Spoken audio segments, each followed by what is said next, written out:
So in software engineering, let us see the project planning and control. We'll see how to plan a project, how we are going to control it. Systems view of project control. We have irregular variables that cannot be controlled. That is, you need experience of the user for this. Goal variables are things we want to achieve. That is, we want to minimize the downtime. We want to lower the cost as much as possible. Control variables in the system views of project control is things that can be verified or varied, that can be changed. That means project staffing, tools that needs to be employed or used. So distribution of variable over these categories are not rigid. That is, staffing may be irregular, cost can be a control variable. So what we mean by saying this is that the cost or this staffing, the categories of this, they are not rigid. So you have to know the category of each variable. So system view of this project control, that is the conditions, goals of the system are to be known first.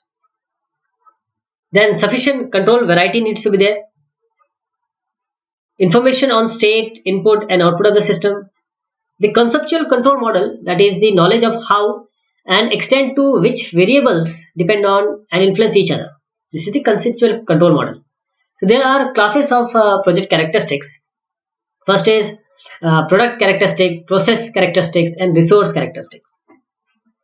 We are interested in the degree of certainty. First of all, the product certainty, we need to have a clear requirement. And also, this clear requirement should be known upfront. Then the product certainty can be high. User requirements, they change frequently. And if they change frequently, the product certainty is, of course, quite low. What about the certainty of process? For example, much knowledge about the effect of control actions, they're high, and use of unknown tools low. This is the process uncertainty. While the resource uncertainty means depend on the availability of appropriately qualified person. So we are talking about the resource as well as the human resource, that is the skilled people. Are typical control situations in project control? First is realization problem. All certainties are high. Ideal situation, just make sure works get done, right? The only thing is that you want to get your work done. So there are certain apart from realization problem, we have allocation problem. That is, resources are certainly low. Major issue is how to control the capacity or how to allocate, because the resources are always scarce. Design problem, this is also there because product certainty is high. That is how to design the project, where to and how to make the milestone, the personnel, the responsibilities, how these are to be assigned. Then comes the exploration problem. That is, all certainties are low here. That is, major issue in this exploration problem is get commitment of all people which are involved. So in this control situation, what about the realization? Primary goal in control is our optimization to the resource usage, efficiency and the schedule. This is the primary goal in the control. What about the coordination and management style? These styles should be standardized, means standardization, hierarchy, separation style, all needs to be seen. Development strategy which you are going to follow, waterfall or etc. Then cost estimation, what models you are going to use, how you are going to guard the process. Then allocation, what is the primary goal in control of allocation? Acquisition, training the human resource or people. In the terms of coordination and management style, we need to standardize the product as well as the process. And development strategy, of course, you can choose any. And cost estimation, you need the models for this and sensitivity analysis also. What about design? What is the primary goal in control with respect to this design? Controlling of process. In terms of coordination and management style, standardizing of these processes. Development strategy in design is, we can adopt the incremental. And cost estimation, of course, the expert cost estimation scenario and sensitivity analysis. What about exploration? In this exploration, the primary goal in control is to maximize the result and lower the risk as much as possible. In coordination and management style, of course, the adjustment, mutual adjustment, the commitment to the work, the relationship style. Development strategy can be incremental, prototyping and agile.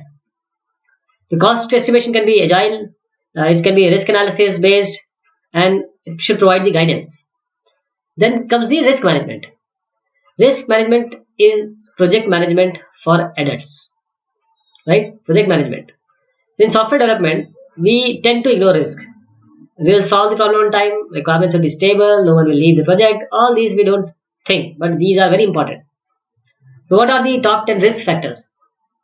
First of all, personal shortfall. You don't have enough people to work. Unrealistic schedule or budget. You want a big project to be developed in few months. Wrong functionality. The functionality you are supposed to provide is being given wrongly to you. Wrong user interface. Gold plating means inside things are not so good, but you have just plated it with gold. Requirements volatility. Bad external components. Bad external tasks. Real time shortfalls. Capability shortfalls. So, how to manage the risk? What are the strategies? First, you have to identify the risk factors.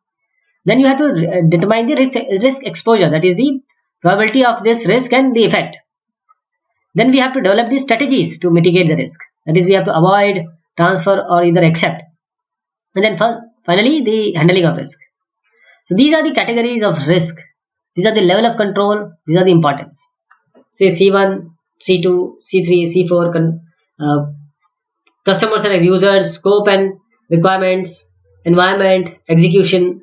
So level of control is low and importance is low when it comes to customer and user. And when it comes to execution, they are high for both of them. So order of handling, first we go for C3, then C2, then C4, and then C1. So techniques for project planning and control. WBS, that is work breakdown structure. PERT chart can be used. Gantt chart can be used. This is for project evaluation. And Gantt chart, of course, for the progress control. Agile planning and control. This is the WBS, work breakdown structure. In this, the project is divided into design, test plan, coding, testing. Again, code can be, code A, code B. This can also be broken down. This is a PERT chart. These are design give rise to test plan, coding, then again testing. This is testing 10. This is testing at phase 5. This is an example of PERT chart. What about the Gantt chart? This design activity ends here, then the test plan, and then the code, then after the coding is complete, you go for test. This is the Gantt chart. So this is a project management tool. So why task-oriented planning is problematic? Because activities never finish early. What Parkinson's law says, that work fills the time available. Work fills the time which is available. And lateness is passed down the schedule. So if either design or coding is late, subsequent testing will be late. So tasks which are not independent, if design takes more time, so will be implementation, of course. Agile planning factors are also there. We estimate the value of features. For example, the Moscow way. Cost of implementing features, that is the cost of doing it now versus the cost of maybe doing it later. This is agile planning factor. And of course, the new knowledge acquired. So first we do the features that bring a lot of new knowledge. Then risk removed by implementing feature in agile planning factors. This is risk removed by implementing feature. So first, high value, low risk feature, then low risk, low value features are done. We avoid high value, high risk features. These are the risk removed by implementing feature. So this was the idea about how we go for the project management and control. Thank you so much.